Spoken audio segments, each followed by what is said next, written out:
Do you expect me to talk? No, Mr. Bond. I expect you to podcast all about James Bond in cinema. We've got over 20 films to get through tonight. We're going to start with our first 3, and we've got a special guest to do it, so stick around. It's going to start right now. This is Up for Debate presents Shaken, Not Stirred, 6 Decades of James Bond in Film. Tonight, episode number 140, recorded March 13th, 2019. Chapter 1, Sean Connery in Dr. Goldfinger with Love. Hello, everybody, and welcome to this fantastically special episode of Up for Debate Presents. I am Sean Jennings, joined as always by our own, I guess he's 008. It's Mr. Matt Mariani. Hello, Matt. Hello, Sean. How's it going today? Jennings? Sean Shennings? No. John Shennings. It's a mouthful no matter how you slice it. It's great, Matt, not just because we're here talking a new Up for Debate Presents series. You and I are here doing another episode, but an exceedingly rare event. I think a solar eclipse is more common than us having a guest on this show. To be honest, I don't think we've ever had a guest on a regular format episode in the history of the show, because we've had guests on when we did D&D, which you'll know this guy from. We had guests on for the trivia challenge and the movie drafts, but never just on like a regular ass topic. No, that's not true. We had Phil on to talk about moving ones. Ignore me talking about that. Let's just bring him in here. You know him from such shows as Don't Panic, Game Nights, our own trivia challenge here on the show, which he won a few years ago, and from the mean streets of Titletown, it is Colby Rabideau. What's Titletown? Boston. That's because they once made sports titles. That's they what call they're it calling Titletown it now. I see. That was not always the case. It sounds a lot better than Beantown. Well, I was gonna say Beantown, and I'm like, that's too easy. I gotta make it work for it. Mean streets of Beantown. Mean streets of Beantown. That sounds like a kid's book. Oh boy. Actually, fun fact: I'm in Somerville right now, which is where marshmallow fluff was invented. Hey, textbook definition of a fun fact. That's wonderful. Well, thanks for being here, Colby. This is gonna be a real treat for us to go through our topic tonight. And Matt, this topic was your idea. You want to pick this. We wrapped up a couple months ago our Up for Debate Presents on the XFL, which you haven't listened to that. I highly recommend you do 6 parts there. Wonderful series. It was a lot of fun getting in depth on a topic, which we don't often do on this show. Matt, what will be our topic for this Up for Debate Presents and why? We are going to be starting a kind of another mini series, similar to our wonderful award-winning or award-acclaimed XFL series that we did previously. We're going to be talking about the James Bond movies, and we're just going to kind of go through each major Bond actor, and kind of analyze their movies and talk a little bit about them. I think the idea really came to me when I was watching another popular podcast do a playthrough of the 007 GoldenEye for the N64. I just thought, what if we could go back and kind of rewatch and revisit all of the Bond movies that we both enjoyed. Now, Sean, you have never seen these movies, correct? Like you kind of watched them for the first time for the most part. Had you seen any Bond movies? Well, what is there? There's 24 films, and I would say end to end, I had seen maybe 4. Okay. And none, I'd seen no Connerys, no more. It was all like 1 or 2 Brosnans and 1 or 2 Craigs. So this was purely just like a fun idea. I thought it would just be a lot of fun to delve in and analyze these films for a purpose of a mini series. Now you were kind enough, Sean, to send me this book. Oh boy, did I? That I have actually I'm almost done reading now. Some Kind of Hero. It just goes to show there's a book on anything. If you're looking for a topic, they've written a book about it. Written all about the Bond films. This is actually a really good read. I highly recommend it. Very detailed. I've been very, very diligently studying it. And it is a quick read.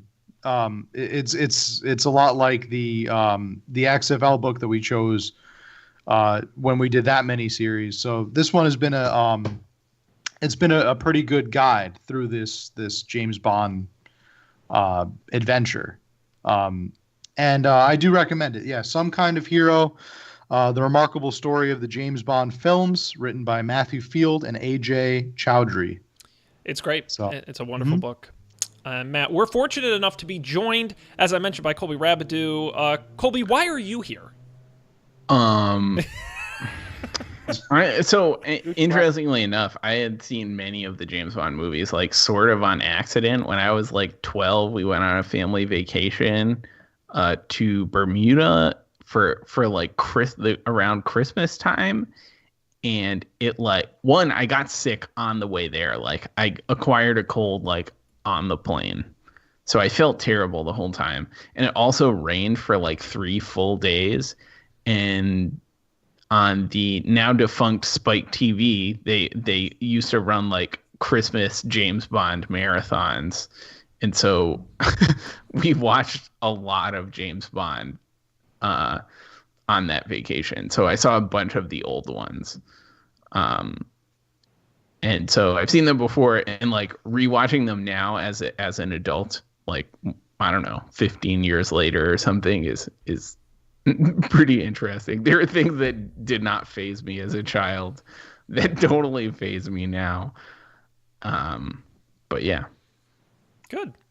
Well, we're thrilled to have your expertise. A trip to Bermuda is like the perfect time to watch Bond movies, just given the context of the backstory with Ian Fleming. So that's really cool. What's the backstory? So Ian Fleming, I guess we'll get right into it. The original author of the Bond movies was an actual British spy. He was a legit British spy for the Queen, for Britain during World War II. He owned a large estate on Jamaica, I believe. Yeah. Mm-hmm. Yeah, Jamaica. Called the estate was named Goldeneye. That was the name of his large estate, Goldeneye. And he started writing. Basically, he while he was in the war, he came up with the idea to write about his experiences. He said to himself, if I live through this, if I live through all these crazy, espionage experiences, and I don't get killed, I'm gonna write my own accounts of it. I'm gonna write my story. And he, lo and behold, he lives through World War II, and he decides to write down a lot of his experiences. But he doesn't want it to be a biography. He thinks that biographies are kind of boring and dry. So he wants to make it like a spicy action book that people can just pick up and kind of read. So he invents this character named James Bond, the title of which he takes from a. Do you know, Sean? Do you know where he gets this title from? Oh boy, I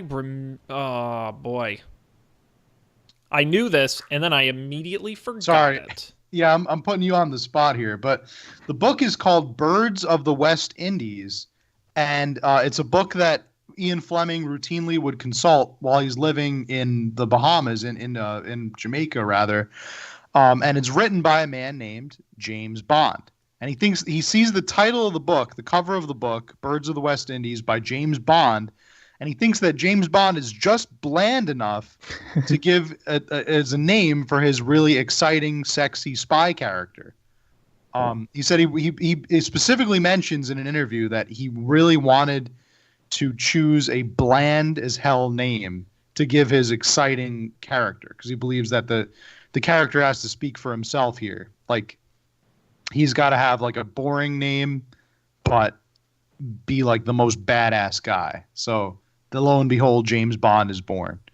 So yeah, flight to the Bahamas, vacation to the Bahamas, the perfect element to get acquainted with the Bond universe. Yeah, it was Bermuda, but close enough. I'm pretty sure I read one of Ian Fleming's James Bond books at one point, but I genuinely don't remember it. Yeah, we may have to wrap up the series with a book club episode on one of them, of course, Casino Royale, the first one published by Ian Fleming in 1953. But interestingly enough, due to a complicated rights issue, not the first film that was shot. They wanted it to be, but not to get into too much detail, but they sold the rights to some of the books and not the others, and it just meant that they had to start with Dr. No, premiering in 1962. The film rights eventually owned by Harry Staltzman and Albert R. Broccoli. which you'll see at the beginning of all the movies. You'll see, a Harry Stoltzman and Albert L. Broccoli film. A couple of interesting guys, and they acquired the rights to make these movies, and their plan was, at least through the 60s, to pump out a film every year. The plan was always to make a ton of these. It was not just to do one. They even signed Sean Connery to a long-term contract to star in a number of these films back to back to back, starting with Dr. No. Wow. Is Mr. Broccoli also the inventor of broccoli? One would assume. No, that was his brother Alfonso. Alfonso Broccoli. Part of the that's where the Broccoli family gets all their money. I see. They invested in So James that's Bond films. What financed the James Bond. Yes, the Broccoli Empire. Big Broccoli. Yes. Till it was stolen by his cousin, his evil cousin, Alfredo. Alfredo, yes. Oh boy. Yes. I'm sure when we talk about Thunderball, which won't be today, right? We'll next episode. That's kind of where a lot of the legal disputes, I guess, came to a head a little bit around the time they made that movie. Yep. So there's a little foreshadowing there, but yeah. Should we jump into it? Should we jump into our thoughts on these movies, these Bond movies? Yeah, let's start with, we can do them in order. We can start with Dr. No here. Produced on just a $1 million budget, small for the time, not a lot of money. It shows on the screen, I would argue. Certainly more so than the later ones. From Russia with Love, doubled the budget to $2 million. And then by the time you get to Goldfinger, they know they have a hit on their hands. They get $3 million. And Thunderball really, obviously we won't talk about it tonight, but that takes it to a $9 million budget. So they keep getting more expensive as time goes on. But Dr. No, certainly a bare bones film in terms of the production itself. Yeah, you can kind of see this in that there's no fancy gadgets. It's where Bond gets his first signature weapon, the Walter PPK or Walter PP7, depending on the movie. But you don't really have a whole lot of like fancy. There's no like laser watch or underwater camera or things like that you see in future films. This was really just kind of his attaché case, his suitcase is pretty much the most sophisticated technology that he has. Well, and a lot of that comes from the directors, interestingly enough. Two directors up for the first film, they end up going with Terrence Young, who directed Dr. No, From Russia with Love, skipped Goldfinger, and then directed Thunderball, the films he's best known for. But when Guy Hamilton comes on board in Goldfinger, you'll notice that's the first film you see a lot of the signature James Bond things, like the gadgets, like the theme song, like the sort of, it's more humorous than the first two films, a lot more quips in that film, bringing a lighter style. That comes from director Guy Hamilton, who went on to direct 4 total James Bond films. Yeah, something that I wrote down about Terrence Young that I have in my notes is that Terrence Young kind of taught Sean Connery how to be Bond. I mean, we think of Sean Connery, he's pretty much synonymous with the role today. I mean, since I was born, since before I was born, Sean Connery is like the one you think of when you think of James Bond. But it was actually the producers had some reservations about Sean Connery being Bond in the beginning. They kind of thought he was almost this country bumpkin, which is surprising to us. But being a Scotsman, it was like Ian Fleming had this vision of Bond that the producers were not so sure Connery would be able to pull off, being a Scotsman and being less than refined. I mean, Connery was a boxer and a model before he became like a tried and true actor.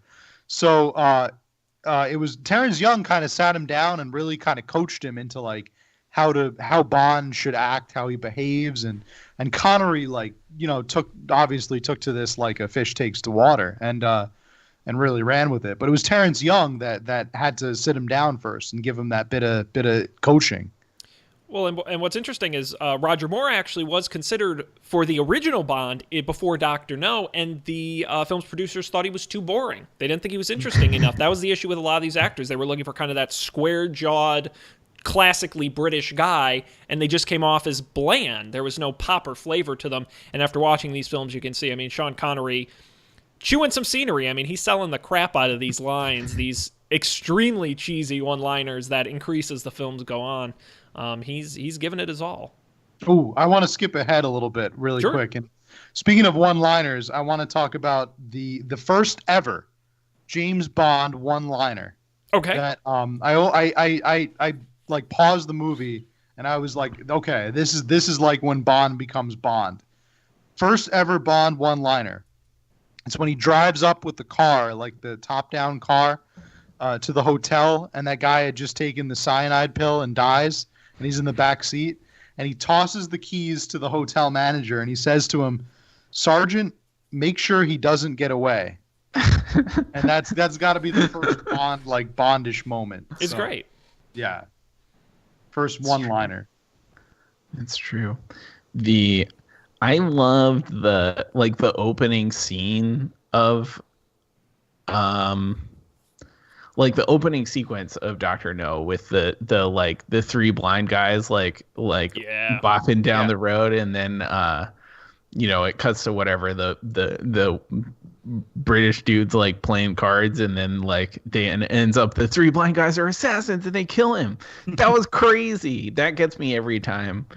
I found that unlike the rest of the movie, that was like a genuinely like surprising I don't know, fun to watch thing. Yeah, that's one of the signature James Bond movie elements, is starting with a kind of action sequence, and they continued that in From Russia with Love. I loved the opening bit where they're doing the Spectre training, and it looks like they kill Bond, and then they take the mask off, and it's not Bond. And I actually of course, especially now in 2019, they make 20 plus of these movies. They're not going to kill Bond in the second one, but you're like, for a second, I'm like, it looks like Bond. I mean, you have no way of knowing, and it turns out and I did write this down, the location, the place I'm taking my vacation this year, Spectre Island. Ooh, which I just love the name of. My favorite Mario Party 2 map.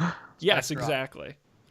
No, I mean, these films take place at a different time. You got to remember, and I made a note of this in Dr. No, the very first time you see James Bond on screen, he has a cigarette hanging out of his mouth, and he's playing Baccarat, which is like, okay, I'm on board. You've sold me. Like, this is the most 60s thing I've ever seen. It's pretty amazing. I always like the really sophisticated card games that Bond always played. Like, it was never a game that you've heard of. It was never like blackjack or like gin rummy. It was always Baccarat or what's the other one? Banco, or like there's like always exotic stuff. All these like really exotic like sounding card games that you have to look up on Wikipedia to find the rules for. They were never playing like war or something like. And that was always really cool about the Bond franchise. Just sophisticated as hell card games. Well, and not to get too, and this is getting way far ahead, but I hated the poker in Casino Royale. We'll get there, but that is some weak stuff. Preview for about 30 weeks from now when we eventually get to that. I don't know. Have they ever spoofed that, like on Austin Powers or something, where it's like they're playing Go Fish or something? Like they're at a casino and they're all sitting around a casino table playing Go Fish. They should have. That would be, yeah. It's like Bond is just like, do you have any sevens? And he's constantly I gambling. can absolutely see that. He gambles on golf and Goldfinger. He's got a personality problem. A little bit, but I mean, when he gambles about things like that, it's part of the plan. Like he knew, and he knew what was going on. That was more of a psychology game that he played against Goldfinger, which is an element that you kind of see throughout the film. We'll talk about that, I guess, when we get there. But I wrote down also, in addition to the first one-liner and the introduction of the Walther PPK, it gives us the first introduction to M. Mm-hmm.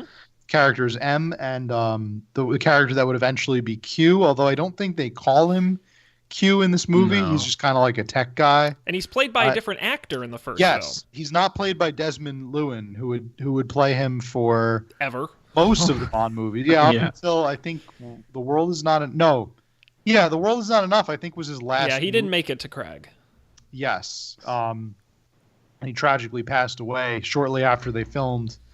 I think it was World Is Not Enough. I believe that was his last movie. I would probably be comfortable saying that. But so it's the first for all those things. But and it was very low tech. Dr. No is extremely low tech with the gadgetry.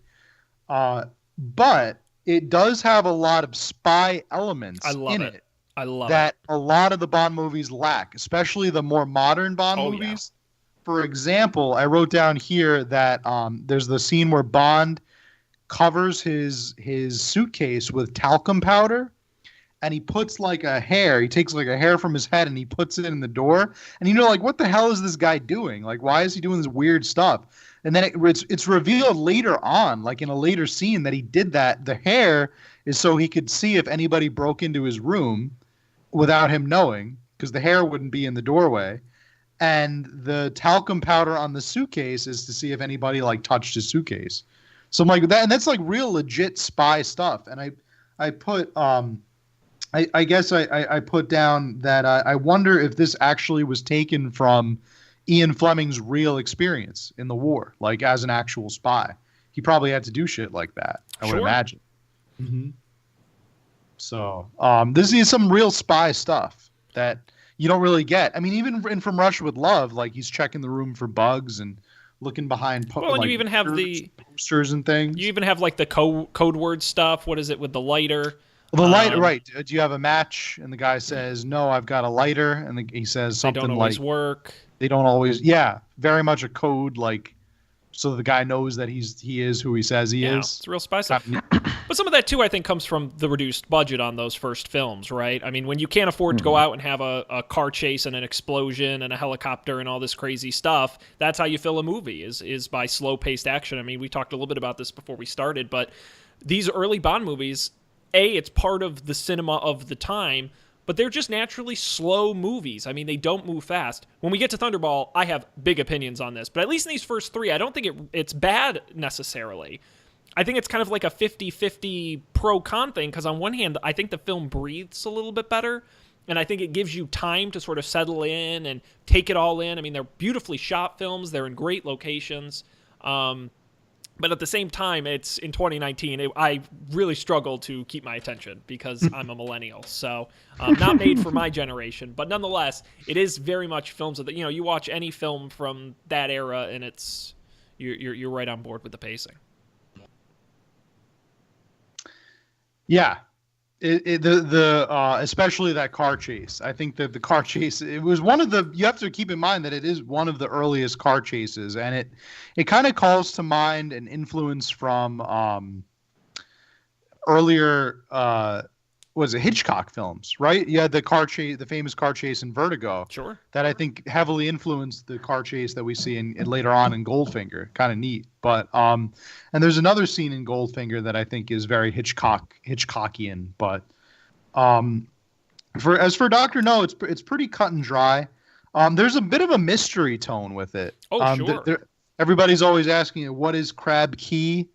Who is Dr. No? Like a lot of very almost like a mystery-esque, and I wonder here if there was a lot of Hitchcock influence on these movies, because this is around the time that Hitchcock is kind of reaching his peak popularity, and you see it's got a very mystery thriller vibe to it that I guess I didn't appreciate when I watched it the first time.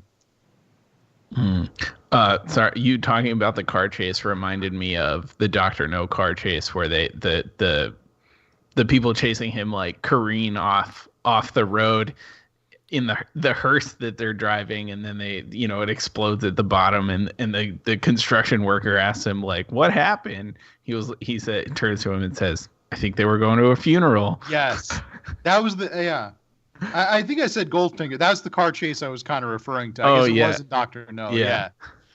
And one thing that another classic one-liner there. Yeah. And I think it's in because now I'm going to start mixing up all the car chase, because every film has the car chase but I don't know if it's From Russia with Love, or I think it's From Russia with Love, where there's a car chase, car goes off a cliff and explodes, but it explodes the second it goes off the cliff. It doesn't even hit anything, and it just explodes into a big bunch of flames, and I'm like, yes. This is great. It's been well documented on the show, my love of explosions in movies, and I was 1,000,000% on board, although I did have a big issue, not to jump ahead to the end of Dr. No, but so Dr. No is the villain of this film. We get the introduction of Spectre with Dr. No at this point, and his bad guy plan. And I don't think we're going to have many sort of regular segments across these episodes, but I do, if we can, on each of these episodes, I would like us to rate for the movies how good the bad guy is and how good his plan is. Sure. Because I think it varies by movie. And so Dr. No's plan is on his Crab Key Island. He's got, I don't understand how it works technically, but he has a nuclear reactor on this island, which, by the way, in the book version, it's actually it's not radioactivity on the island.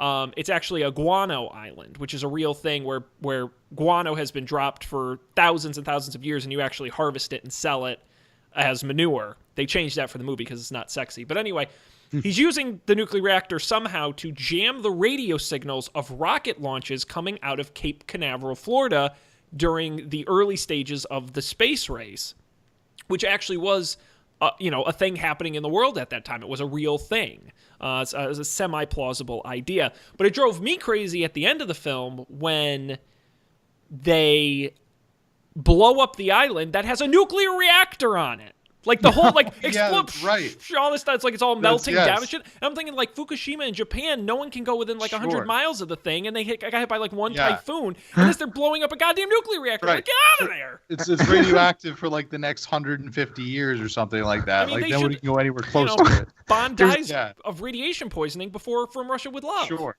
Right. Yeah. There's also the bit where they're he and the lady and Coral are out in the swamp, and then they get taken in.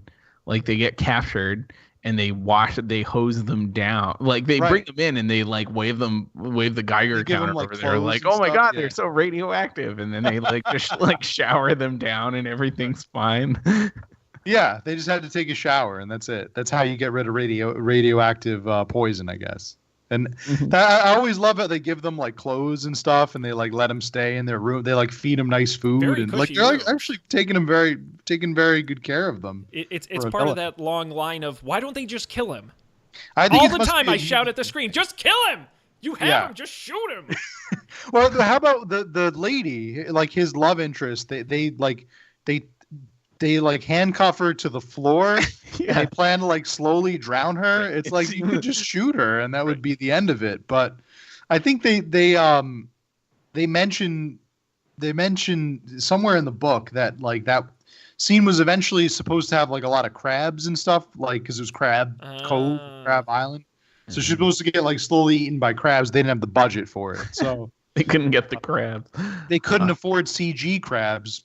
It's computer technology, but they also couldn't afford the real crabs, so they just decided to let her slowly drown to death. I guess that was the plan. The water would slowly come up, and after 100 years or so, she would drown. I do think crabs actually probably would have been worse. I think it would have been worse on screen to have these very slow-moving crabs trying to eat her to death. It'd become a B movie. They made the right call. Killer crabs, yeah. On that. Dr. No dies in probably one of the lamest ways of any villain. He gets boiled by water. And I like Dr. No, actually. That scene at the dinner table there where they're kind of confronting each other and Dr. No lays out his evil plan. I think the one time you can get away with doing that, because it's the first James Bond film and he actually says it in kind of a fun and interesting way. And then after that, it just becomes a cliche. But I'm I kind of like this guy. He seems neat. And he's, one of the things in all of the later films, I think the hierarchy of people who are important in these movies is James Bond is number 1, the villain is number 2, the sort of disposable sexy love interest is 3, and then I don't know, maybe M and Q or 4, Moneypenny's somewhere in there. But in this first movie, the villain is barely in it. He's in the last 30 minutes, maybe. He kind of comes in right at the end. And some of that, right, he's supposed to be mysterious and no one's seen him or anything, but comparing to the later films, it's shocking how late he comes into the movie. I think they kind of parallel this with Spectre. Have you seen the fairly recent Bond movie, Spectre? he is very much alluded to early on in the movie. You see him sort of, but you don't really like encounter him until the later act of the film. I think that is kind of maybe an homage to Dr. No. But you're right. It's not something that is ever really seen again. Usually the villain is exposed pretty early on. He's revealed pretty early on, and it's pretty clear who the bad guy is in a lot of the Bond films. Now, after From Russia with Love, that's kind of the first one that they kind of set up like multiple Bond love interests. Like there'll be like a woman in the beginning of the movie, but then she'll either die or become evil. And then there'll be like the real Bond girl who will be like the good one that lives in the end that he has sex with. But well, so in Dr. No, there were 3 women. There was the woman right at the beginning playing Baccarat who was just like, I don't know. They had to establish that he was going to be getting some constantly. Oh yeah. And then there was the woman who was like the professor's secretary who was working in cahoots with Dr. No, who was setting him up. If you remember, he was driving to her house, and that's when the dudes in the hearse tried to kill him. And then like he goes to her house and they spend some time together. And then before he like has her arrested, I guess. And then there's the lady that they meet on the beach randomly at Crab Key. Looking for shells. Yeah. I literally wrote in my notes for Goldfinger, why is everyone so horny for Bond? In all caps. Because by the third movie, it was kind of a little much. I said, everyone wants to fuck this guy. It gets to be a point where he just walks past them and they just like can't control themselves. Yeah. It's so bizarre that it's... I just don't get it. But we'll have plenty of conversations about that. We have 3 movies to get to, so any other thoughts on Dr. No? I will say that I was really upset by the spider attack, because that was lame sauce. Yes. That was weak. But again, it's very low tech, and it is something that maybe this is something similar happened to Ian Fleming. Well, but we know now that tarantulas are not poisonous, so the bite wouldn't have poisoned him or anything like that. So that part was kind of lame, but... maybe he encountered like secret assassins that would try to put shit in his bed to try to kill him. But this is the thing. It's so when I did the research, because I was like, what a dumb idea. In the book version, the same scene happens with a scorpion, which makes way more sense. Why didn't they do that? Yeah, you're right. Do you think Connery was like afraid of the scorpion, or they like didn't have the budget for a scorpion? I don't know what it was. Maybe the Scorpion's contract, his rider was way too high. I mean, he needs his own trailer and his makeup and hair, and I mean, to me, a scorpion is scary. A scorpion will kill you. Like I get that. Like holy shit, that's scary. Or even like a couple of them. But like the spider, and of course that scene, like all these scenes, just was so slow, and you just watch it crawl a little bit, and then Bond's like. And then you see him crawl a little bit. I feel like the editing in that was so flimsy too, where it was like it would cut back to the spider and it would be in a completely different place on him. Yep. I was like, yep. And you're I not bet you fooling anyone. I bet the spider was on Connery for all of like 3 minutes, and he's like, "You got your shot. Get this off me. Get this off me." Yeah. Yes. I don't know. I feel like the other like it was the sort of like colonial themes were interesting, and like the all the stuff where it was like the quarrel, the Jamaican guy was like convinced that the dragon was real, and like and it was like the shitty like car with like fire with a flamethrower on it. It was like, come on. It's like an island. It's an island legend or something about this dragon. Yeah. Well, there's the great Honey Ryder, who is the shell collector later in the film, says, "Well, how do you know? Well, how well do you know about animals? Did you ever see a mongoose dance, or a scorpion with a sunstroke sting itself to death, or a praying mantis eat her husband after making love?" And James Bond says, "I hate to admit it, but I haven't." And she says, "Well, I have."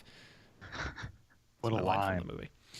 Speaking of a good line, I have one more thing to say about Dr. No, and it's there's a very famous and often misquoted line that he says. This is when the guy, I think it's the same guy that releases the spider in his room, and he catches him, and the guy is pointing the gun at him, and it's after he tried to shoot him several times, and he like misses, and he points the gun at him, and he like picks it up and he like goes to fire, and you think he has him. You think he has Bond like dead to rights, and he fires and nothing happens. And then Bond is like, he pulls out his gun and he says, "That's a Smith and Wesson. You've had your 6." And then he just shoots him with a silencer, dead. That's great. That's a badass. Number one, very badass moment. Number two, very dangerous moment if you're ever in like encountering a real firefight, because apparently there are some variations of the Smith and Wesson that have more than 6 like chambers. So Bond could have been absolutely wrong there, and he could have easily died. But he's Bond, so I guess he's invincible. Oh yeah. But I something that I took into account when I watched that scene is I think that moment gets a callback in Casino Royale. I could be wrong on this, but if you the intro to Casino Royale with Daniel Craig happens to be my favorite intro for a Bond movie. And if you remember the film, this is kind of like, it's all black and white, and Bond is like on his first mission basically, and he's trying to infiltrate this this organization. He's trying to get like some documents from this building. And he gets in like a fist fight with a guy in a bathroom, and he's like fist fighting him, and then he ends up getting like really bloody and like grueling. And he ends up slamming the guy against like the wall and against the sink, and like it's very bloody and gritty for a Bond movie. But while this fight is going on, he's also talking with this guy at a desk, and the guy is like is part of this organization that Bond is trying to steal the documents from. And the guy is explaining how he's like, did you dispose of my assistant or something like that? And he's like, yeah. And he's like going back and forth to this fight scene. And the guy takes out the gun to go and try to shoot him, to shoot Bond underneath the desk. And he says, well, don't worry. The next one will be, but he doesn't get to finish his sentence because Bond already has a gun trained on him underneath the desk, and he shoots him. And he says, yes, considerably. He's presumably going to say like the next one's going to be a lot easier or something like that. So it's like about Bond's like first confirmed kill and second confirmed kill, and showing the difference between that. And I guess because this is like not the first kill we see Bond get, but maybe with his gun, like maybe it's the first time he shoots someone in the movie with that Walter PPK. Mm-hmm. I thought it was like an interesting callback to that. Maybe the scene from Casino Royale had something to do with that, with him out shooting a guy that had a gun trained on him. I don't know. But anyway, it was a badass moment. I thought it was super cool. Oh, that's great. To see that again. Yeah. Any last thoughts on Dr. No? I don't think so. I think it was just fun. There was like the lack of blood is so shocking, so stark. Like people get shot, and like the secretary that gets shot in the beginning, just like it looks like red paint or something. It's not even blood color. And then there's a part where he like stabs a guy with a knife in a river, and there's no like the water doesn't change color or anything. It was very silly. I guess so I have to admit I did not have time for From Russia with Love, so I didn't rewatch that one. But like Goldfinger was kind of that way too. Like yeah, it was of the time. They just didn't do it that way like they do today. Indeed. As Matt was mentioning about Casino Royale. After Dr. No, we have From Russia with Love, the 1963 film coming up on the heels of Dr. No. As you mentioned, they doubled the budget. From Russia with Love brings in $78 million in worldwide box office receipts, more than Dr. No, becoming a blockbuster that year, as you would define it in those days. Sean Connery returns to his iconic role as James Bond, this time working to steal a Lector cryptographic device from the Soviets, but he has to contend with Tatiana Romanova, who works at the Soviet consulate and has been tricked by Spectre into getting sexy with James Bond, I guess would be the best way to put it. Getting like over the top horny for Mr. Bond. What did you guys think of From Russia with Love? We did mention earlier the great opening sequence on Spectre Island. I noted here another impressive thing of movies of the time. I checked the timestamp. You don't see James Bond. Now, mind you, James Bond, just in a very successful film, okay? In From Russia with Love, you don't see him on screen until 18 minutes into the movie. Whoa. Which, to me, you would never see that today. Never. Not a chance. And I was very impressed because it goes into that more time is spent on the storytelling aspect and building the new characters you're meeting versus the guy you already know. Yeah. And I think the first time you see Bond, correct me if I'm wrong here, isn't he like with one of the girls from the previous movie? Isn't he like getting it on with one of the Dr. No chicks? I think that's what he's doing when they first show him. They're like, "Where's Bond?" And he's like, "Oh, it's with the girl from the previous movie," which you also don't really see in future ones. So that was kind of neat. But it also is the classic Bond introduction. He's like just being Bond, like just being a player. I honestly didn't really have a lot to write about From Russia with Love, other than I had heard mentioned that an anecdote that this was Sean Connery's favorite movie. This was his favorite movie, not Thunderball. I was wrong before about Thunderball. I think From Russia with Love is his favorite Bond movie to date. When they made it. Another interesting fact about From Russia with Love is that it was one of President John F. Kennedy's favorite books. Yes. And it was believed to be, anecdotally, the last movie he ever saw before he was assassinated. Whoa. Yeah, the first movie he saw in theaters. And his love of the book, when that information was published, helped propel the books into the worldwide success that they were. Certainly played a role in it. Wow. Other than that, I just wrote Cold War because this movie is like the Cold War movie. It's talking about relationships between the Soviet Union and the United States. It's also talking about this like shadow organization that is kind of poking both sides and like making them pissed off at each other, which I don't really get. Sean, can you explain Spectre's can you explain their central goal to me here? Because it just seems like they're just there to like agitate both sides. But what is like their mission statement? What do they want to accomplish here? In this movie particularly, I believe they want revenge on James Bond for killing Dr. No. Do they state that in the movie? I think you're right. I think they do mention Dr. No early in the movie and how they're pissed that he died and Bond killed him. I feel like that's part of their brand, right? Like the R in Spectre stands for revenge. Yeah. Spectre, great acronym. Special Executive for Counterintelligence, Terrorism, Revenge, and Extortion. Yes, the extortion part is what makes me laugh because there is a part in the movie, and I didn't realize this when I watched it when I was younger, but there is a part in the movie where they film Bond, like they secretly film him having sexy time with one of the girls, and they're like planning to use it as blackmail against him. That just made me chuckle because it's like it's Bond. Of course, like this isn't gonna mean anything. Like, well, that's what's great is it's like, oh no, what are they gonna do? Say he's having sex with the Russian villain in the first movie? He has sex with the bad guy lady. Yeah, I mean that's just what he does. He'll have sex with anything. That's what he does. Yeah, he has sex with all the villains. And it's not going to matter. Were they going to send it to his boss and he's going to fire him for it or something? Like, because it was company time? I don't like. What was the reason? Like, what would they have had him on? I just thought that was hysterical.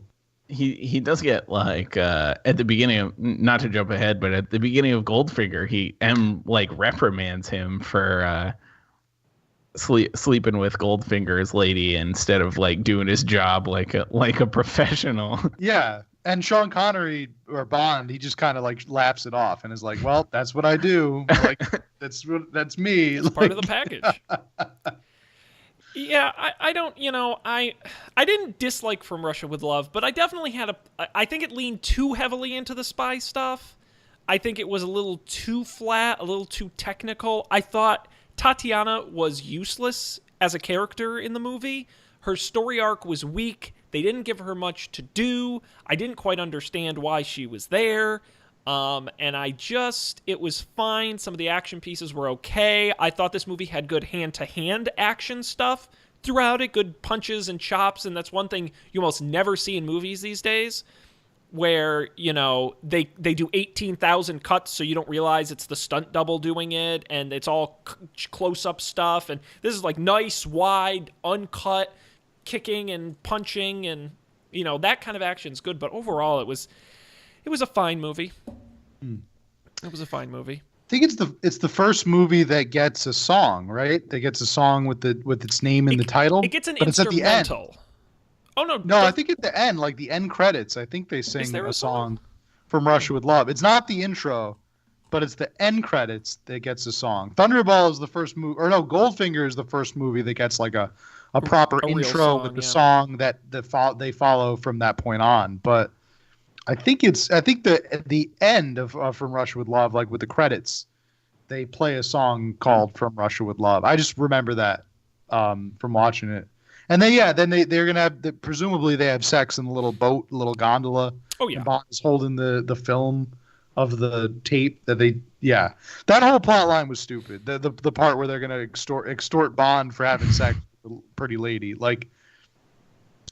You can almost hear like the canned laughter, like as Bond like looks at the camera and shrugs, like, "Well, that's what I do." Like, the only other thing I had about From Russia with Love is that the helicopter scene where the helicopter is gonna like chase him down. I forgot about that. You know what I mean? There's like the helicopter that's like zooming in on him. It's just buzzing him. It's just buzzing him. If you've ever seen North by Northwest, another Hitchcock film, that's right. Hey, good directly catch. Influenced from the crop duster that is like gonna kill the main character, or tries to swoop down and kill the main character in that movie. It's like these producers saw like a lot of Hitchcock movies and were directly influenced by them, which is another cool thing I never really spotted, I guess, in the first watch throughs. So. Yeah. That was one of those funny things of From Russia with Love, where I'm watching it and they're on the train and I'm like, oh, this is the end of the movie. And then they're fighting on the train and he looks like he's caught and then he escapes. All right, that's the end of the movie. And there's the helicopter sequence. Like, oh, he's going to get attacked by the helicopter. That's the end of the movie. And there's the damn boat chase with all the explosions. I'm like, oh, this is the end of the movie. No, then there's another. Oh my God. It's like, it's not that I wanted it to end, but it was like so misleading. It's like, did we really need more action? You could tell they had more money on this one. They spent it to have a few more action set pieces, because all of the boring Lecter talk was really putting people to sleep. The Gypsy Camp. This movie was a lot of backstory, which I guess explains why Bond isn't actually shown until 18 minutes in. You got to get Spectre in. You got to get all the Soviet Russia stuff in. You've got to get, there's a lot of backstory for sure. All the Turkey stuff you got to squeeze in. The Gypsy Camp, which was a hoot. Sure. Not portraying gypsies in the best of light. Although you could say that about pretty much all minorities in these movies and women. Just wait till we get. Yeah, I was gonna say. Just wait till we get to You Only Live Twice, Japan. Yeah, not. That was the first. I wrote that in my Dr. No notes. I think it's one of the first things I wrote, where it's like, why are all the black people servants? That's not right. Colonialism, Sean. Yes. That's colonialism. I'd say it's a product of its time. All the killers. Sure. Yeah. But James Bond is at the country club with the white people. Well, wait till we get to Live and Let Die, and then you... I'm so excited. These are going to be fun. Alrighty. Well, that's, I guess, all there is to say about From Russia with Love. I will say, as far as the villain in this movie, not great. There really isn't a central one. Spectre, I guess, is the villain, or there was that Russian lady, that crotchety Russian lady who was like very like Colonel Rosa Klebb. Stern Klebb, yeah. She tries to kick him in the end with the knife. Oh, shoes. The knife shoe. Yeah. Oh my God, I remember that. Oh, and then there's a great one-liner there when after she gets killed by the pretty lady, the love interest kills her, and then Bond says, "Yeah, she got her kicks," or something like that. Yeah. Horrible, horrible woman. Yes, she had her kicks. She had her kicks. I purposefully pulled up the IMDb quotes pages for all of the movies we're talking about tonight because I knew this would come up. I'm sure there's a video out there that just has every Bond one-liner, like one right after the other. I think there is. I think I've seen that. They seem great. When you think about it, they're a little insensitive because like this is like people dying and God, yeah. Like he's just making jokes and making light about that. Like, what is it? What does he say in Goldfinger? We'll transition smoothly into that where he electrocutes him in the tub. He drops like the that's shocking, perfectly shocking. Absolutely shocking. Yeah. Well, there's a line.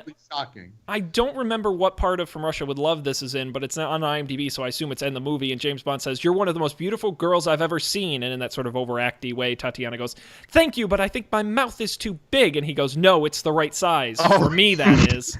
It's some of these, and it's funny because in the movie they do so many of them. How is that line allowed in the movie? Well, but in the movie there's so many of these that after a while you come like normalized, and then you read it online and you're like, that couldn't have been in the movie. When you think about that line, it's like that was in the 1963. Yeah, it's like wow, that pretty surprising. Yeah, not for kids. But anyway, let's continue on to the movie. I think we do want to spend some time talking about, from the number of times we've already referenced it, our third movie of the evening and the third James Bond movie, Goldfinger, 1964's Goldfinger. Sean Connery returns for his third role as James Bond, this time going up against Auric Goldfinger and maybe the best named Bond girl of all time, Pussy Galore. Again, must be dream. We don't see her till toward the end, right? Like that's true. She's the second half girl. Yes. Oh, there's a lot to say about her, Miss Galore. Yes. Oh my goodness, this whole movie, really something else. Also, the first Bond film to win an Academy Award, and made over $125 million at the box office. In 1999, it was ranked number 70 on the top 100 British films of all time list. So. This is also the first movie that was made without original creator Ian Fleming, who had passed away before the film had finished production. Yep. And I think, is it this one or Thunderball, which was the first to be made in widescreen Technicolor? You know what? I do think it is Thunderball. That's the first. Never mind. Yeah. I take that back. Was this the first? When did the Aston Martin come in? This was the first movie with the Aston Martin, I believe. I wasn't sure if it was this one or From Russia with Love, and I think it was this one. I could be wrong though. I'm confused. I don't know. I'm gonna leave that one alone. I do know that it was the famous movie that featured the famous ejector seat. Yes. Well, this is when the gadgets really got out of control. Yeah, because the gadgets the first gadget movie. Yeah. Because From Russia with Love had gadgets, but they were like, oh, it's like a briefcase that has a hidden knife in it, and I'm like, okay, that's like plausible. Like, some practical. I get stuff. that. Like, it's got a tape recorder built in the lining, so you could record people. Yeah, I'm like, this is real spy stuff. And then they come here, and it's like, whoa, out of control. The car has guns in it. I am really sorry, but I do have one more note From Russia with Love that I have to just call back for 1 minute. From Russia with Love. The villain at the end, the blonde guy, the really strong, like fit guy that they choose to try to kill Bond. Very creepy. Do you happen to remember how Bond knows that something is up when they're? So it's when they're having dinner with him in the car, in the train car, it's him and the woman and this guy, and he tries to poison the woman's drink, and Bond kind of takes notice of it, but he's not like perplexed. There's one thing that the guy says to him that really makes Bond concerned. Do you remember what it is? Was this the wine thing? Yes. He says, "I knew something was up the moment you ordered red wine with fish." It's like never mind like poisoning my like love interest. It was a roofie. I'm sure Bond has done it plenty of times. I'm Bond. I do that shit all the time. It's like, no, you ordered red wine with fish. Like you're a messed up dude. Like there's something wrong here. So I have an interesting tidbit that I'm pretty sure I picked this up from a professor, one of our college professors in the computer science department who was a big fan of Bond. And Sean Connery was his favorite James Bond because of like what Sean was saying before, where he wasn't like a proper English gentleman. And that's what made him a great James Bond. Cause like James Bond is like an orphan. He like hangs out with British aristocrats, but like, he's not an aristocrat. He's like a kind of a scumbag, right? Like, and he's like playing the part, but that's, he also mentioned that's his signature drink, the vodka martini, which in and of itself is like not the proper way to drink a martini, quote unquote. And then he orders it shaken, not stirred, which is just blasphemous. You would never shake a martini. That's disgusting. And so if you were drinking a gin martini, they say it bruises the gin. Who knows if that's true or not? But it's just a thing where it's like he's putting on airs, kind of being like a sophisticated guy, but he's actually just sort of pretending. And that's like his drink is like his signature drink is like it's like tongue in cheek, I guess. Sure, and they reference that in a couple movies, two movies that stick out to me. Where they reference Bond's upbringing and directly basically call him out on being kind of like this imposter, like this sham. Mm-hmm. It's in GoldenEye, and there's another moment in Skyfall. I mean, it pretty much makes up most of the plot of Skyfall, where he goes back to the orphanage where he was raised and things like he discovers things about his past and stuff like that. But in GoldenEye, it does contribute to the plot, but there's 006, Alec Trevelyan, who tries to get Bond to join like his rebellion against the British government, his terrorist coup, Janus, the organization, and he uses Bond's upbringing like as a point. Like he says pretty much directly, like these people never respected you, these people look down on you, and you'll never be able to fit in with them. You're an outcast just like me. Because my parents were Leanne's Cossacks. They betrayed the British government, and they trusted the British government, and they paid for it with their lives. And your parents did the same. So it's playing off of Bond's like mysterious upbringing, I guess. And it is interesting. Yeah, he is a little bit of a charlatan, and he kind of exposes himself like with things like that. The bruised martini. You can do anything with confidence. Sure. And boy, is he losing it. That's the big lesson here. In Goldfinger, of course, the film opens with a dramatic sequence. James Bond goes in, blows up a drug laboratory, and then goes and has sex with that lady, who he then uses as a human shield, which I really appreciated at the beginning of the movie. He sees the bad guy coming, but rather than turn her away, he kind of just... he turns her into it. Yes, exactly. With some great hand-to-hand fighting sequences right there in the opening, which I thought were really nice. And then that leads us into our Goldfinger, our bad guy of the movie, who comes in pretty early when James Bond is on vacation in the scenic Miami Beach. Yeah, he's at a hotel, and Auric Goldfinger is playing a card game by the pool. I think it's poker. Is he playing like just poker or something? No, it's got to be something. Of course, it's a Bond movie. Or it's what? It's gin rummy, I think. Oh, all right. That's not too bad. I thought it was going to be like Baccarat or no. Well, it's fancy like French game from the 18th century that we've never heard of. It's a Bond movie, so he's playing the game. He's playing this card game, and he decides to just fuck with him. Like he goes into his hotel room.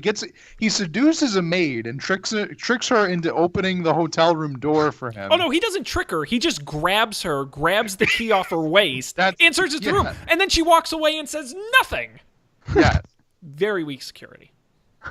Opens his door and he sees a woman on the balcony who is spotting cards for him using her binoculars. Which is crazy. Is feeding him all this information through a very obvious headpiece that he's wearing. I think if I were anybody sitting at the card table, I would be like, "Do you have a hearing problem?" Like, I have to assume what's that's up what he with played that it fucking off hearing aid as a hearing device. Like, but I also couldn't believe from the distance from that hotel to the pool, she saw the cards that good. I'm calling bullshit on those binoculars. Well, she did have some pretty high tech binoculars there. They were like opera binoculars. But then, of course, literally within 3 minutes of learning who Goldfinger is, Bond blows his cover essentially by going over the speaker and just introducing himself to him, not holding back. He's just getting right on. Which he does get chastised for later on. M is not happy with that shit. Yeah, he's like, you're a secret agent. Yeah, that could get you killed, you dumbass. Like, you shouldn't blow your cover like that. And then he takes Jill Masterson. Jill Masterson, great name. Takes her and has sex with her. Yes. As Bond does, you know, and there's in Goldfinger's hotel room, no less. It's still in. He's still in her. Is it still in his hotel room? It is still in his hotel room. What a dipshit! The ego. Yes, but does he actually get to consummate his relationship with Jill, or does he get knocked out? No, I think they do it, and that's when he goes for the champagne, right. And he does his little speech about how it has to be at 38 degrees Fahrenheit. That's just as bad as listening to the Beatles without earmuffs. Which I don't really get. I actually wrote down here, I don't get why he shits on the Beatles, because the movie came out in 1963. I don't think it's shitting on the Beatles. This is like the Beatles' peak popularity. This is when they're like first coming to the United States, the Ed Sullivan Show. Like, everybody loves the Beatles. Why is he shitting on them? I don't think he's shitting on the Beatles. I think it's as bad as listening to the Beatles without earmuffs. I think what he's saying is you got to listen to them on headphones because that's really how you hear them. You really hear the detail in the vinyl. I took this to be like a shot at them, kind of like the Beatles were at this point like a boy band. It'd be like us shitting on One Direction, maybe. That's kind of what I thought. Like, all right, he's shitting on a boy band because that's what you do when you're like a machismo guy, because you gotta like, you're more manly than the boy band and you're appealing to an older generation, or I don't know. I didn't really get that line. Maybe also it could be him trying to be like this imposter, aristocratic British guy that he isn't. He really isn't. Mm-hmm.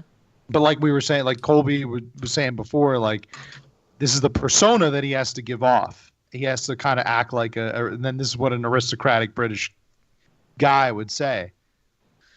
I don't know. It was a really awkward line. I remember hearing it being like, everybody loved the Beatles in 1963. Why are they pooping on them? Like, listening to them without earmuffs. Like, yeah, they don't do a lot of sort of current pop culture references like that in these movies.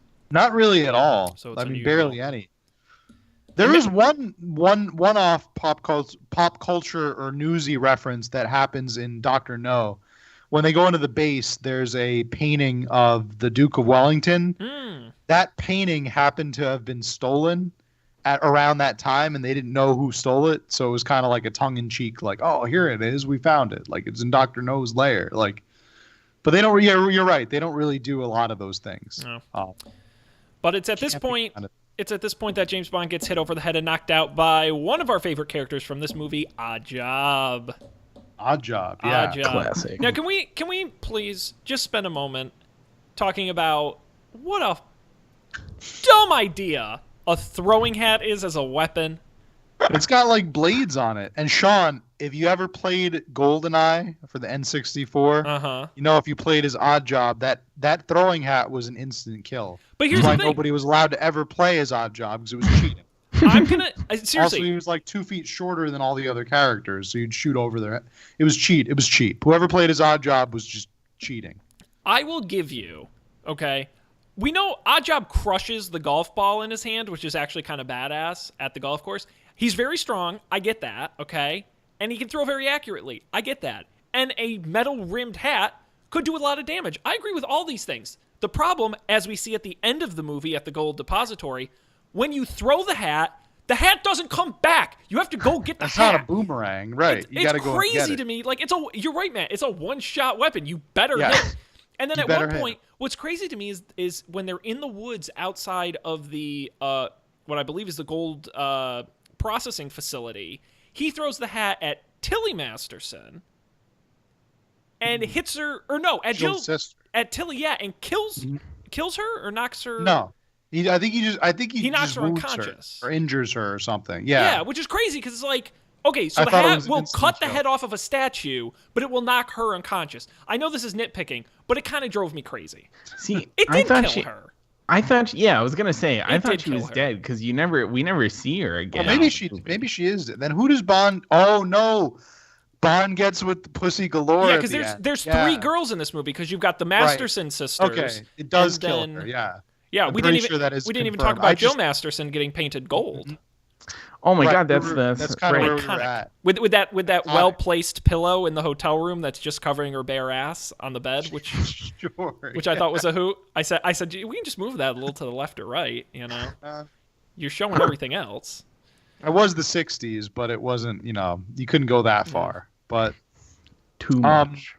yeah, can we talk about? Is this a real thing? Skin asphyxiation? Is that real? Apparently, Can you die of that? If you paint your whole skin a color, you can die? I'm in a very okay. The way Smithsonian. they explain it in the movie is that there's something like the nape of the neck is has to have you have to be able to breathe or something like that out of there. I don't know. How do they say? According to Smithsonian Magazine, no, it's not possible. Okay. Yeah, it says right here, James Bond lied to us. Death by gold paint unlikely. That's NBC News. Unlikely. Yeah. I don't know what this. They Even have a as whole a article kid here watching about this This scene, is I was great. like, I called bullshit on that. It I says was like, here, they talked to a dermatologist who said, "We don't breathe through our skin. A person is not going to suffocate." And then, of course, this Yeah. article is stupid enough to say, of course, if you dipped someone in molten gold, that would be a different story. That's what I don't get. Why couldn't it have just been that? Why couldn't it have just been like a game? In Game of Thrones where they pour like the molten gold on that Yeah, but guy's head and how he are you died? gonna Like, do that why in a- couldn't it have just been that? But how are you going Why to do did they have that to in a take the hotel time in to Miami? paint her gold? Where are you going to get a vat of molten gold at a hotel in Miami Beach? You're Goldfinger. He loves gold. The dude loves gold. Dude, he's got to have it fucking somewhere. Loves gold. He loves it. He could probably get gold wherever he wants, whenever he wants. I don't know. That was his whole thing, was that he loved gold. The quote Painting from a girl gold and having her die because of it is stupid. Like, how would he? Why would she allow that to happen? Was she just laying there? And, she like, must have let been her- knocked unconscious. She must have Maybe been. Oddjob knocked her out too, and then painted her gold, and she died that way. Yeah. Why not have her choke on a literal bar of gold? Maybe like Goldfinger tries to shove a bar of gold down her throat. That makes more sense than painting her skin gold and she dies from that. I liked it. Stupid. I thought it was funny. I thought it was great. Even It's so M silly. is like trying to explain, like, well, you see, Bond, when the whole skin is painted, we can't breathe out of our skin. And Bond is like, yeah, whatever. All right, whatever. Yeah, I was honestly thinking the movie was going to go down the route of like Bond is framed for her murder, but then everyone is like totally cool with it. Oh yeah, they're just like, shit happens. It must have been the guy with gold yeah. in his name. There's no way Bond did it.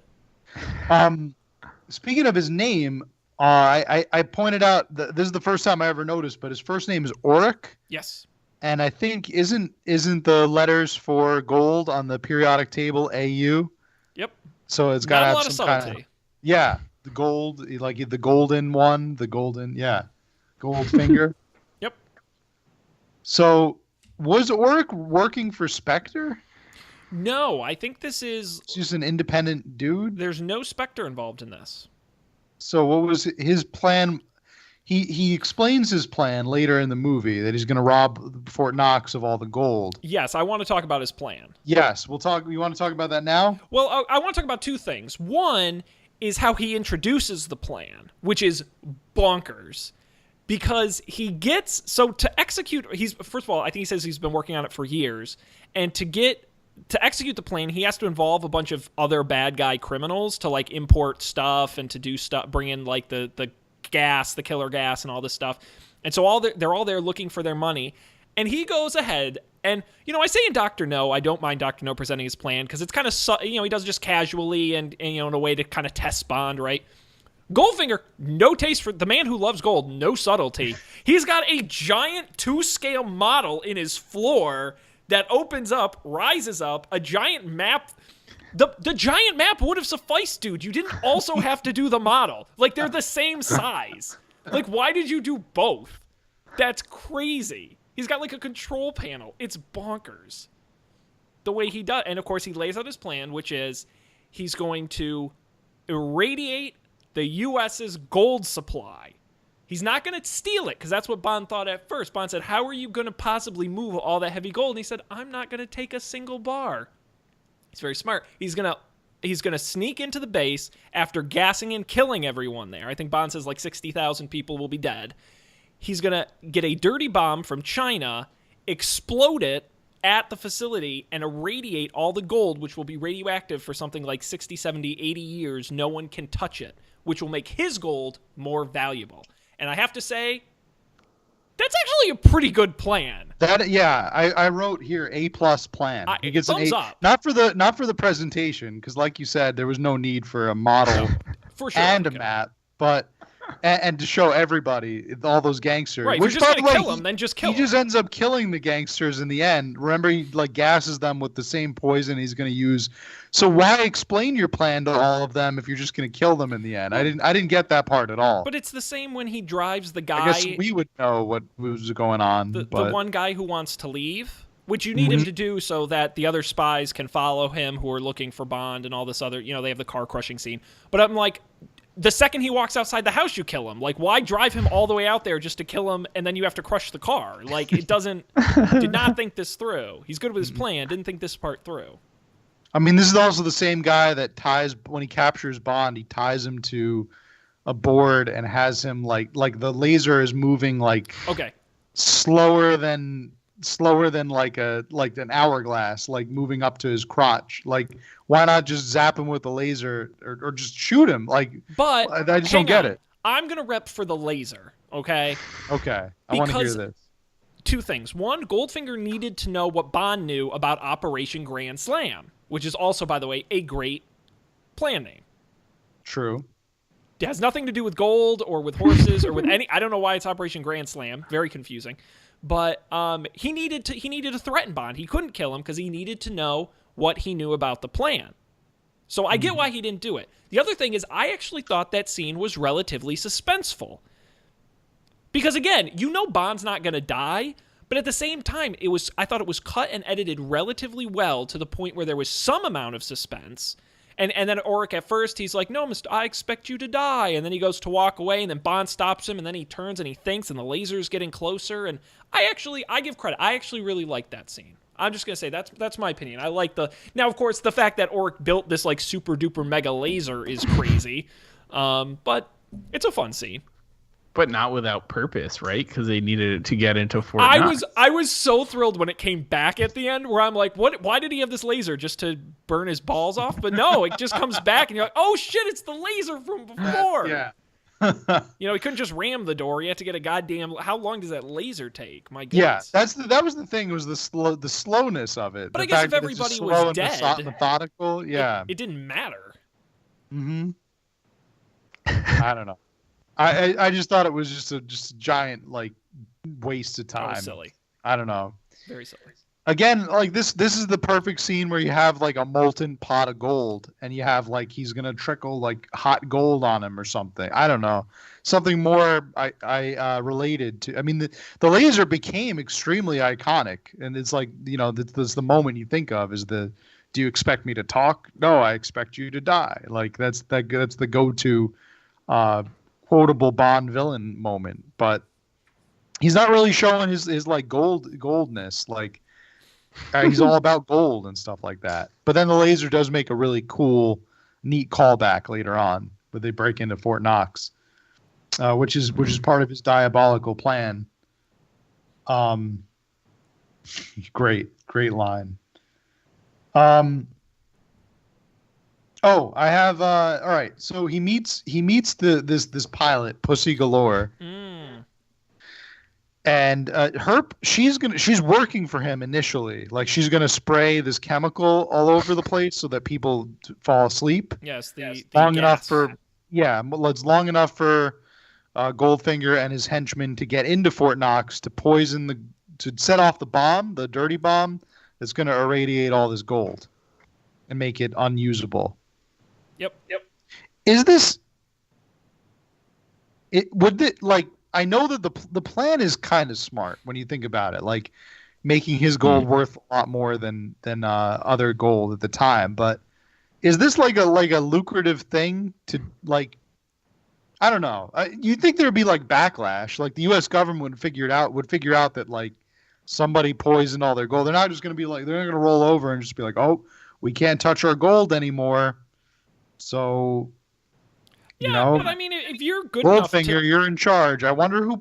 By the way, we have no idea who irradiated the gold. You think it's the guy who loves gold? Yeah, literally has gold. Goldfinger, did you have anything to do with this? No. No, I have no idea. It just happens to be a circumstance that works out nicely for me. The man who has the horse farm down the road. I agree. Although I will say, if you get to the point where you can smuggle in a dirty bomb from China and get away with it, go for broke. Right. I do want to call back actually to the golf scene. Because I think there's an important moment there where Bond tricks Oric Goldfinger, and as kind of as boring as the scene a little bit gets to be to watch, it is one of those like condescending Bond aristocrat moments where he's like, he knows that that Goldfinger plays a Schlesinger 7, but the ball that he picks up is a Schlesinger 5, I think, or something like that. Yeah. And so, yeah, like that's just one of those, like, you drank red wine with the fish, you asshole. Like, it's just one of those, like, Bond being an aristocratic douche, I guess. Being a know-it-all kind of. Yeah. Yes. And I love in the golf sequence, there is a single shot where there's like no music or anything. You just kind of hear the natural sounds of the course, and there's a wide shot with the four of them all looking for his lost golf ball. And it just holds that shot. Not super long, but just long enough where it's like, it's sort of actiony and there's interesting stuff and music and stuff's going on. And then just this like shot of the four of them just like acting totally normal human beings, just like looking for a golf ball. And it cracked me up because it seemed so out of place. It was hilarious. I'm like, weird, but I liked it. And that caddy was hilarious. Yeah, was he like a stand-up comedian or something? He must have been. He must have been like a popular comedian. He just had that vibe. Like, he was very funny and kept cracking jokes all the time. But he also did that thing some 60s movies do, where back then they didn't think audiences were smart, so they show James Bond swapping out the golf balls, and then the caddy has to say, "Oh, Mr. Bond, did you swap out the golf balls? Like, we just saw it. You don't have to do it." But yeah. We're not that dumb. Mr. Audience Member, you're clearly a dumbass who you don't pay attention. Watching. So we got to tell you. Yeah. That moment was that scene was interesting. I guess it was one of those, like, it was like an intellectual chess match, I guess was what it was supposed to be. But couldn't Goldfinger just as easily have said, like, "Oh yeah, I usually play a Schlesinger 7, but today I brought the Schlesinger 5." There would be Bond would be totally caught in his lie. He'd be like, "Oh, okay then. Yeah, that was my mistake." Like, but instead Goldfinger like just admitted to cheating. He's, "Oh, you caught me." He's all mad. It's one of those things. The match is forfeit now because Bond has to win. Found out I use a different ball than the one that I usually use. You have no photo. You have no evidence of it. It's not like you took a picture with your iPhone or something. Like, you don't know. Could have just easily been like, "Oh no, that was the ball I'm using." Like, prove it, asshole. So, of course, then Oddjob throws the hat at the statue to intimidate him. Comes right off. Crushes the golf ball. It's Oddjob gets no lines in this movie, right? Well, it's established that he's a mute. Yeah. Yes, that is. Oh my God! When he, at the end of the movie, when the clock is ticking down on the nuclear bomb, James Bond is handcuffed to it in the vault with Oddjob, who's in the vault, and Oddjob is like up on a third or fourth story and has to get to the bottom, and it's like a race, and I'm like, throw the hat, and like it shows him running, and he looks at Bond, and they see each other. And then he keeps running. He waits till he gets to like the ground floor to throw the hat. I'm like, that's the one thing you do. Throw the hat. Like, come on. Bond's like about to get away, and you're like, just throw the hat. Right, that's your thing. That's like your whole thing. It was so slow. I do want to take a second to talk about a character we have not gone into detail on, Pussy Galore, played by Honor Blackman. Fun fact. Blackman was selected for the role because of her role in an earlier movie, an espionage, a British television series called The Avengers, and the fact that she knew judo was actually written into the script after she was cast. So interestingly enough. But I was really bothered by the idea that throughout the whole movie, she constantly says no to Bond's sexual advances over and over and over and aggressively, even to the point where they're like doing judo and fighting each other, and he like throws her and she still says no, and then they have sex. I have this written in, Sean, in my notes. Bananas. In all capital letters, I have red flag. Red flag. The words red. This is like Bond. I mean, we're at this point, we're used to his like, sexual nature, and promiscuity. This movie is it goes over the edge. Even if you remember in the opening, like in the beginning, the opening scene, he kills that he almost kills that lady by pushing her in the way of the oncoming attack, getting her hurt. Yep. But that's not even the least of it. When he's in the Miami hotel, I have this written, the exact words that Bond says to is that Jill Masterson? He's like, yeah. Jill, meet Fred. Fred, meet Jill. Fred, say goodbye to Jill. Say goodbye to Fred. Like, and then she's like, "What do you mean?" And he says, "Man talk," and then physically pushes her out of the way. Slaps her ass. And slaps her ass on the way out. It's like, it's definitely not okay. No, but that's what was. If he tried that today, there would be a harassment suit. But that's what was crazy to me about the Pussy Galore thing was that most Bond girls in the first couple movies, when he goes to sleep with them, they go, "Oh, I couldn't," and he goes, "But I'm Bond," and they go, "Okay," and then they just have sex with him. But with Pussy Galore, it was like, "No, I'm not gonna do it. No, I'm not gonna do it. No, I'm not gonna do it." She's spends like the whole movie like the one person I'm like, finally, someone he's not gonna sleep with, and boom, there you go, and that's all it takes to turn on Goldfinger. Yeah, right, very rapey. And then what does he say after? Like, that was the whole setup for why she. That was my thing. I was just watching the movie. I watched the movie before the episode, and then like, it got to the end. I was like, how did they know to come do the thing? Like, how did they know to be there? And apparently, she like turned coat and told them, and then. What was his thing? Like, it must have been her maternal instinct. Oh my God. Oh yeah, that's right. What? Much too far.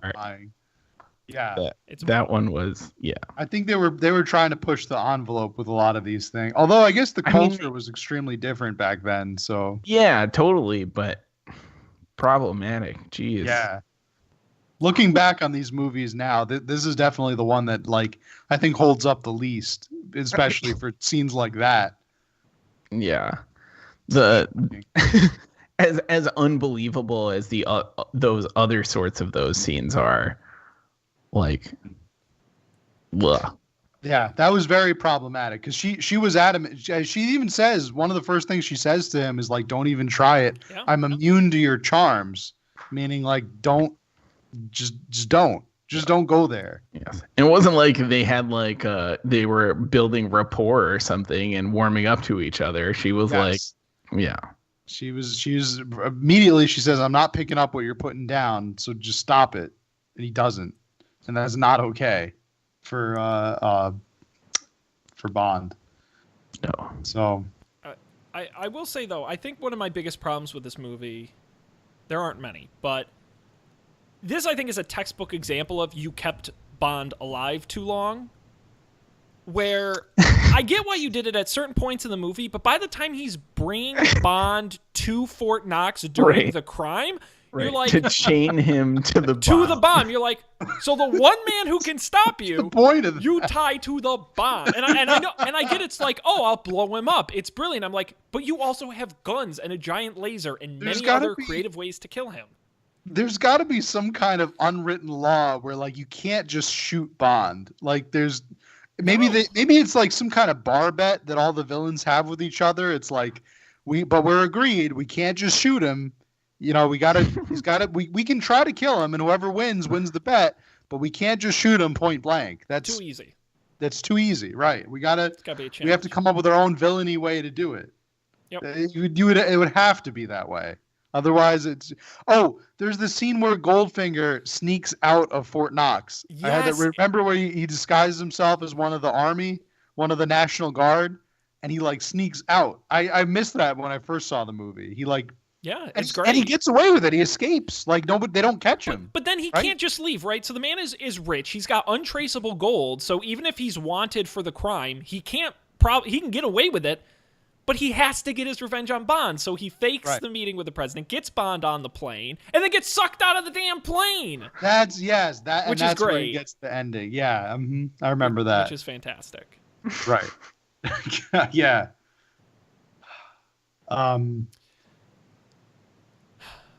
I do have an interesting bit of trivia that I learned researching the movie. When Oddjob throws his hat at Bond and it gets stuck in the fence, and then the actor who played Oddjob actually burned his hand on the fence.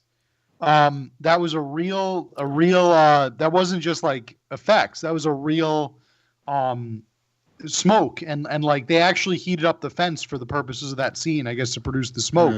He actually burned his hand, but he stayed in character the whole time because the director never yelled cut.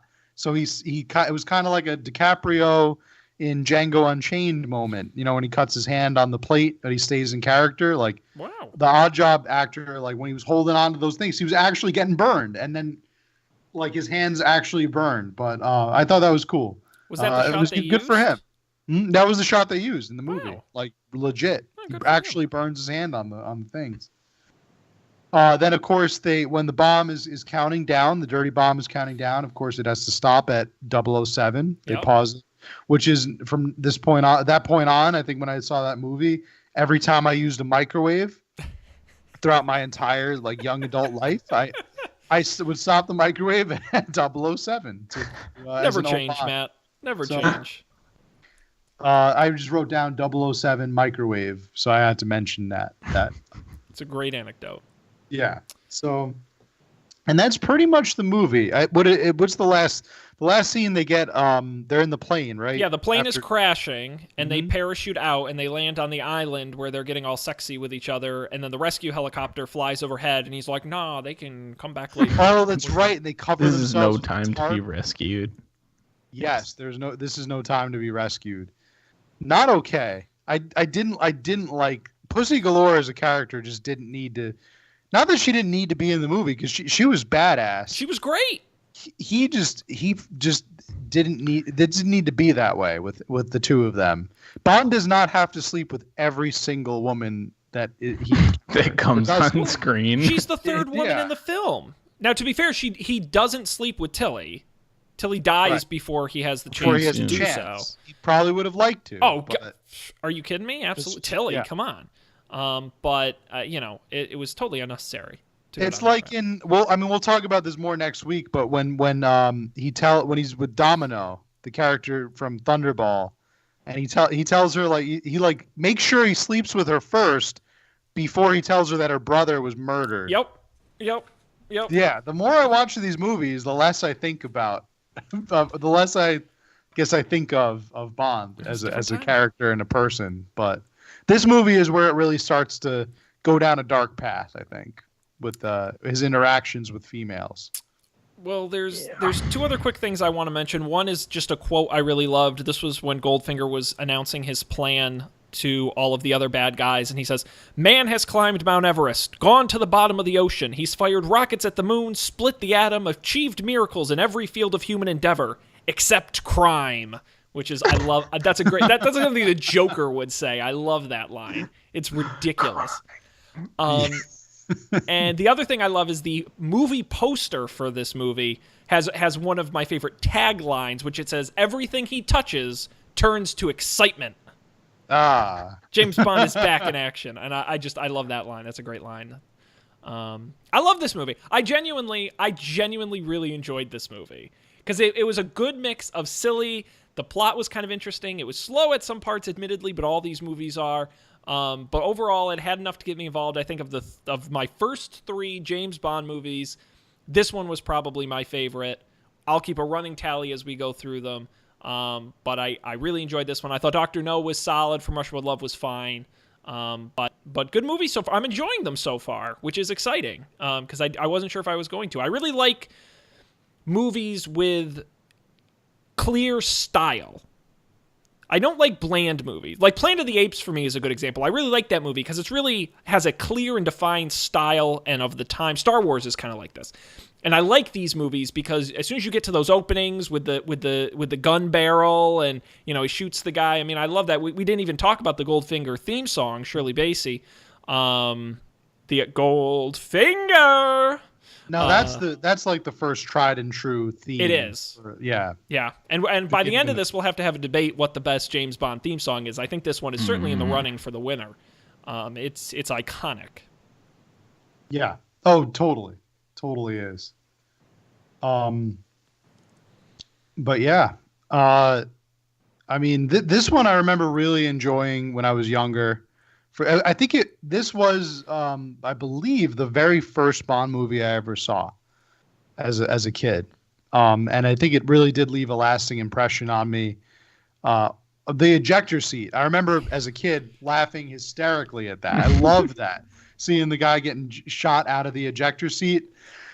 But now looking back on it, it's like, why? What is the purpose of the ejector seat? Like, is it just in case that one scenario where you get hijacked or kidnapped, well, you would use it? Why else would you need the ejector seat for the passenger seat of the car? Right? Is that what it is? But that's what's great about the James Bond movies is because every James Bond movie has that sequence where you meet Q and he gives you the gadgets, right? Mm-hmm. And what's great is you can backtrack and say, what scene is he going to need that gadget for? Because it's not like they're general use items, especially in the later movies. You're like, why would he need a car that's invisible? You know, it's like you have to kind of backtrack and figure out, oh, that's right, he's going to need it for that scene. He's going to use it in one scene. It's the same with the ejector seat. You're like, yeah, it's not like they're going to put it in there and not use it. Like, no, he's going to eject somebody. Yeah, somebody's gonna try to carjack him, and yeah, they're gonna have to eject him. And a fun fact, just since you mentioned it, a toy of the Aston Martin DB5 from the movie was the best-selling toy of 1964. Whoa. Mm-hmm. Yep. Yeah. Did it have a real ejector seat? It did. You would push a button and the lid would actually open up. So it was part of it. It had the little shield in the back that would open up. It had some of the toys. 2 Aston Martin DB5s were showcased at the 1964 World's Fair and dubbed the most famous car in the world. Wow. Yep. Cool. Any last thoughts on our 3 James Bond films this evening? How would you rank the villain? What would you say about about Goldfinger? A plus on Goldfinger, A plus on his plan. I thought they were both great. Now again, I've only seen these 3 films, so I'm kind of just judging off what I've seen so far. But I appreciated that they were kind of a freelance, like he was a freelance villain, like he wasn't working. He was just with a bad Spectre. dude. He was just a dude that was out to get rich. He was out to get paid. And he's not complex. He had a very good plan. Yeah. That's it. You could say in one, he loves gold. Like, you don't need loves some big gold. Spectre. It stands for the special. No. Goldfinger. Dude loves gold. He wants more gold. He wants his gold to be worth more. Like, it's great. Yeah. I love the simplicity of it. Now, I might be splitting hairs here, right? But why is this a mission that MI6 even needs to get involved in? It all takes place in the United States. It's with Auric Goldfinger. I think is an American, right? Or is he? Maybe he's British. I don't know. He might be British. Maybe that's why MI6 has to get involved. It's a smuggling issue because he's smuggling the gold. From where? He's smuggling. I thought he's poisoning Fort Knox gold. No. This was at the beginning of the movie. You remember? He is sneaking money out of. Gold prices vary across the world, so you want to sell it internationally to make more money, but there's laws that stop you from doing that, and that's where the smuggling comes in. So if you remember, his car was made of gold. Right. And so that's how he was smuggling it, by taking his car on the plane and flying it to the other country, and they just thought it was a car. And so England couldn't figure out how he was getting the gold out. That's why they brought in James Bond to get to the bottom of the case. Oh, but then Bond kind of stays around and goes the extra mile. Well, when he's at Oryx's gold plant or refinery or whatever, that's where he hears about Operation Grand Slam. Oh, okay. And then after Tilly dies and he gets kidnapped, that's when he's on the laser, and then he says, I know about Operation Grand Slam, and that's when Oryx starts tagging him along at that point. Okay, I just couldn't, because MI6 is usually, I guess they deal with international issues, but I would have thought this would be more like CIA territory or FBI territory. I guess once it gets to Kentucky, it should. I mean, of course, throughout all these films, you have Felix Leiter, who is the CIA agent who keeps showing up in these movies. I guess that's where the CIA comes in. But because it starts with smuggling gold out of England, that's sort of how Bond gets involved. Now, Felix Leiter first shows up in Dr. No, but every time they show him, he's always a different actor, so I'm always... Yeah, it's great. It's great. It's until he says the name. I guess you're Felix Leiter this time. It's very confusing. It's neat. But... I would agree with you. I would think he's an A+ villain. Not the ones from Russia with Love, the villains there, I would give like a cold C. Yeah. C or C- too. And I think there's like your average like everyday like Russian Soviet villains. The blonde guy barely says anything. Yeah. Like he's just mysterious. I would say C-, like a cold C- to them. And their plan isn't great. No. Their plan is just revenge. It's very half-ass. And they're trying to sexually exploit Bond, which isn't cool. No. Even for Bond, it's not cool. No, leave the dude alone. So, yeah. And then Dr. No, I would give a B. I think it's a B. I don't know about his plan, but I think I liked him as a person, as a villain. I think he was elegant and refined in a way. I wanted more. He left me wanting more. Mm-hmm. I agree. I would say his plan for me is like an on paper B+, because you're like, oh, jam, screw up the missile tests. Okay, like cool. That's a bad guy thing. Like I'm on board with that. Using a nuclear reactor to do it confuses me, and I don't get how that works. Yeah. So I got to downgrade him a little bit for that. Colby, what are your thoughts on these villains and their plans? If I'm ranking them in order from best to worst, it's definitely Goldfinger, Dr. No, From Russia with Love people. Yeah. I like Dr. No. I don't know. I liked his weird hands. Which they his, don't. His did like they prosthetic explain? hands. He said like there was an accident in his like line of work. So some sort of like, I don't know, science accident, and he lost his hands. Because in the book, I believe his hands were, I don't know why they were taken off, but he had blades for hands in the book. And I don't know if that was much cooler. Why did they not put that? I don't know if it was too difficult or it was too expensive or it was just too dumb on camera, but they replaced them with just regular hands.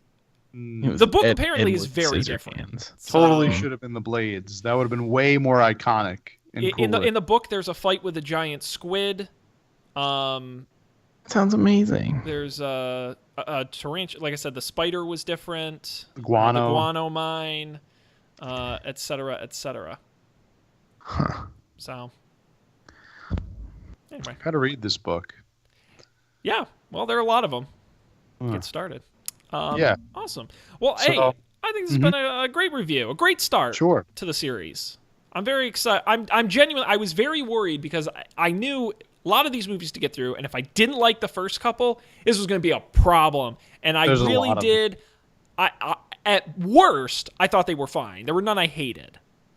Thunderball pushed my patience, but we'll get to that next week. But I'm very excited. We will be back next week for our Sean Connery Part 2. We'll be doing, if the folks at home want to get caught up, Thunderball, You Only Live Twice, and and Diamonds Are Forever.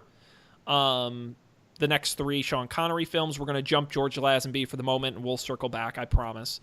We're going to do all of them, so just the order will be a little different. But big thanks to Colby. Thank you for joining us. Yeah. You're welcome. What a treat. Always nice to have a new voice. Was happy to join. Get caught back up on Bond. Yeah. Also happy to have an excuse to rewatch some of these. Yeah, that's what we're here for. It's great that they're all on Netflix right now too. Yes. Very convenient. Yeah. But it's never, I don't know. It's not one of those things that I'd sit down and be like, you know what I really want to watch right now? Because there's so many like new things that you got to watch to be up on the pop culture. Hey, just be happy we didn't ask you to watch any XFL games, because we could have done that. That's hard to watch. I will be down to watch the return of the XFL. We're gonna go. Matt and I are gonna we're gonna get. We're tickets. gonna go to a game. We're gonna try amazing. to get some tickets. Yeah, That's amazing. So we'll see the New York, New Jersey Hitmen. Yeah, it'll be fun. So we will be back next week with part 2 of Sean Connery. Colby will not be here, but we're hoping to have him back when we hit Roger Moore, which will be a lot of fun. Our website, of course, upfordebate.tv. You should go there. We just did the movie draft last week. If you haven't listened to that, I have to be completely honest. I think that's the best draft episode we've ever done. It was fun. We're getting better. It was entertaining. Well, it's one of those things where it's like, I don't like when I talk through 99% of the episode, but you guys as the players were really engaged, and I think we had a really fun time. We had some fun discussions. The movies are really interesting this summer. So there's a lot. The draft came out really interesting. I won't spoil anything here, but an interesting mix. I don't know who's going to win, so you're definitely going to check out that episode. It's on the website and in the feed, anywhere you get podcasts, Overcast, Stitcher, now on Spotify as well. Of course, you can tweet at us at UpForDebateTV and email us upfordebatetv@gmail.com. Let us know your thoughts on James Bond or your thoughts on our thoughts about James Bond. On behalf of Matt, I'm Sean. We'll be back next week for another Up for Debate Presents, but until then, I don't have anything quippy. I'm not James Bond. I don't have any quips. What's a good James Bond? now is not a time to be rescued.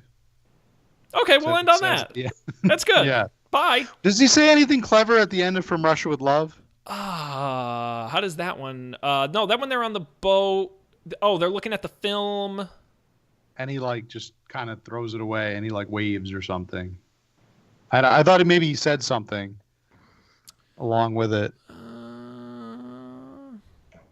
There's tons of great quips we'll get to in later episodes. Oh, sure. One of my favorites is from, I won't give it away yet because it's wonderful, but from The World Is Not Enough. He's got his little one-liner at the end is pretty good there. Yeah, I don't have anything more to say, so I'm just going to end it here. So this is it. Yeah, James Bond. Goodbye. 007. Peter out.